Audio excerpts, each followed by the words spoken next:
We're just now getting more breaking news about two stabbings that we told you about last hour that happened in broad daylight near New York City's Central Park.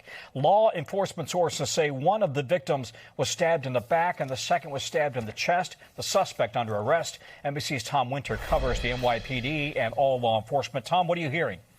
Tom, police officials have been talking to us about this case, and now it is official from the police commissioner herself, Jessica Tisch, saying in a statement that two individuals, a male Asian and a male Jewish individual, were taken to a local hospital, are expected to survive after being stabbed on the Upper West Side near Central Park.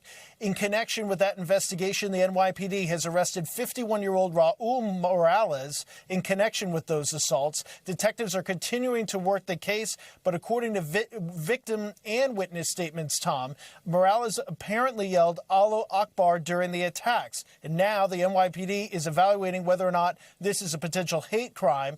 The police commissioner goes on to say, quote, while the perpetrator has no known mental health history with the NYPD, the initial investigation suggests that mental health may have been a factor, end quote. And so that's what they're looking at this time. There's apparently no known connection between Morales, the suspect the NYPD says they have in custody, and those two individuals that were stabbed, as well as no connection between those individuals either. There's about a 2-block radius, a little bit less than that, that separated these attacks. I know people are going to ask, why is this not being investigated as a terrorist attack? Because in the past, individuals have shouted at times in certain attacks that phrase when conducting a terrorist attack. They would have to prove some information as far as the state of the mind of this individual and corroborate that with other statements. At this point, they're leaning heavily towards mental health being a factor, but certainly the fact that a Jewish individual was attacked, that an Asian male was attacked.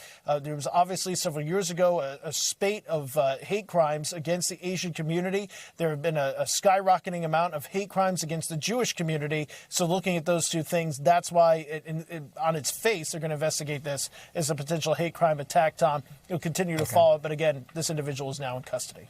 Tom Winter in New York. Tom, thanks. We thank you for watching. And remember, stay updated on breaking news and top stories on the NBC News app or watch live on our YouTube channel.